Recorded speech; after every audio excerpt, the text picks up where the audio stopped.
ನೆರಳಾಗಿ ಒಂದು 6 ವರ್ಷದಾಗಲೇ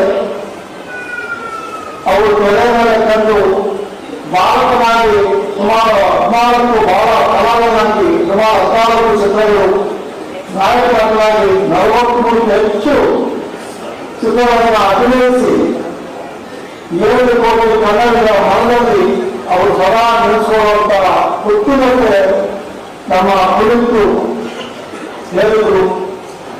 ಅವರು ಹುಡುಕರ ಕಷ್ಟ ಅವಸ್ಥಾವಂತ ಆ ಒಂದು ಬಿರುದನ್ನ ಪಡೆದವರು ನಮ್ಮ ಎಲ್ಲ ಅಭಿಮಾನಿಗಳು ನಾವೆಲ್ಲರೂ ಸೇರ್ಕೊಂಡು ಅವರನ್ನ ಪ್ರೀತಿಯಿಂದ ಅಪ್ಪುವಂತ ಕರೀತಾ ಇದ್ವಿ.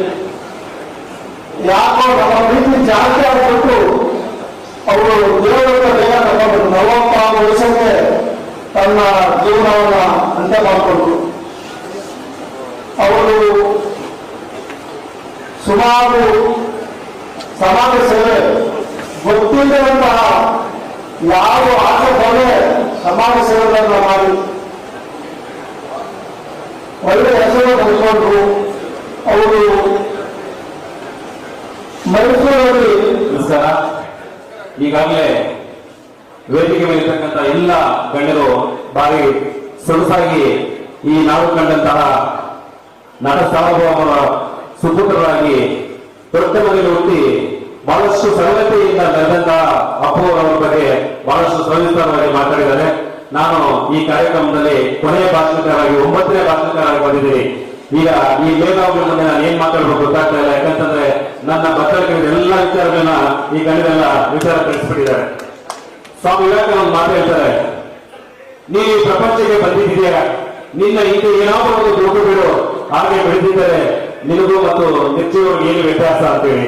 ಅದೇ ರೀತಿ ನಮ್ಮ ದೊಡ್ಡ ಕುಟುಂಬದಲ್ಲಿ ಹುಟ್ಟು ಸಹ ಅಪ್ಪು ಅವರ ಊಟದಲ್ಲಿ ಸಹ ಇವತ್ತು ನಾವು ಕಾರ್ಯಕ್ರಮಗಳು ಮಾಡ್ತಾ ಇದ್ದೀವಿ ಅಂತಂದ್ರೆ ಒಂದೇ ವಿಚಾರ, ಕನ್ನಡ ನಾಡು ನುಡಿ ಜನ ವಿಚಾರ ಬಂದಾಗ ಆ ಕುಟುಂಬ ಯಾವಾಗಲೂ ಮುಂಚೂಣಿಯಲ್ಲಿ ಕೆಲಸ ಮಾಡ್ತಾ ಇತ್ತು. ಏನು ನಟಸಾರ್ವಭೌಮರು ಅವತ್ತು ಮುಂಚೂಣಿ ಕೆಲಸ ಮಾಡಿದ್ರು, ಆ ಒಂದು ಕೆಲಸವನ್ನ ನಮ್ಮ ಅಪ್ಪು ಅವರು ಮುಂದುವರಿಸ್ಕೊಂಡು ಬಂದ್ರು. ಅಕಾಲಿಕ ಮರಣ ಹೊಂದಿದ ಮೇಲೆ ಅವರ ಏನು ಈ ಕೆಲಸ ಕಾರ್ಯಗಳು ಮಾಡಿದ್ರು, ಅವರು ಬಡವರ ಬಗ್ಗೆ ಇರ್ಬೋದು, ಇನ್ನೊಂದು ಇರ್ಬೋದು, ಆಶ್ರಮಗಳಿರ್ಬೋದು, ಬಹಳಷ್ಟು ಸೆರೆಮನೆಯಲ್ಲಿ ಕಾರ್ಯಕ್ರಮಗಳು ಮಾಡಿ ಮುನ್ನಡೆ ಬಂದಂತವರು. ಈಗ ಗೊತ್ತಿದೆ, ನಟರು ಯಾರು ನಮ್ಗೆ ಸಿಗಲ್ಲ. ಈ ಒಂದು ಕಾರ್ಯಕ್ರಮಕ್ಕೆ ನಾವು ಇನ್ನಷ್ಟು ನೆರವು ನೀಡಬೇಕು, ಈ ಕಾರ್ಯಕ್ರಮಕ್ಕೆ ಅರ್ಥಪೂರ್ಣವಾಗಿ ಕಾರ್ಯಕ್ರಮ ಮಾಡಬೇಕು ಅಂತ ಹೇಳಿ ಅವರ ಮನೆಯವರನ್ನ ಆಹ್ವಾನ ಮಾಡಿದ್ವಿ. ಅವರ ಹಿರಿಯಕ್ಕ ಮತ್ತೆ ಭಾವ ಈ ಕಾರ್ಯಕ್ರಮಕ್ಕೆ ಬರ್ತೀವಿ ಅಂತೇಳಿ ಅವ್ರು ಹೇಳಿದ್ರು. ಕಾರಣಾಂತರಗಳಿಂದ ಇವತ್ತು ಅವರ ಕುಟುಂಬದಲ್ಲಿ ಇವತ್ತೊಂದು ಫಿಲಂ ರಿಲೀಸ್ ಆಗ್ತಾ ಇದೆ. ನಿಮ್ಮಿಯ ಬಣ್ಣದ ಮೇಲೆ ಅನ್ನೋ ಒಂದು ಸಿನಿಮಾ ರಿಲೀಸ್ ಆಗ್ತಾ ಇರೋ ಕಾರಣದಿಂದ ಅವರು ಈ ಕಾರ್ಯಕ್ರಮಕ್ಕೆ ಬರಕ್ಕಾಗಲಿಲ್ಲ. ಆ ಒಂದು ಕುಟುಂಬ ಸದಾ ನಮ್ಮ ಕನ್ನಡ ನಾಡು ನುಡಿ ವಿಚಾರದಲ್ಲಿ ಯಾವಾಗಲೂ ಸದಾ ನಮ್ಮ ಈ ನಾಡಿಗೆ ಬಹಳಷ್ಟು ಅವರ ಕೊಡುಗೆಯನ್ನು ನೀಡಿದ್ದಾರೆ. ಈಗ ಹೆಚ್ಚಿಗೆ ಅವರ ವಿಚಾರವನ್ನ ಎಲ್ಲ ಗೌರವಾನ್ವಿತರು ಮಾತಾಡಿದ್ದಾರೆ.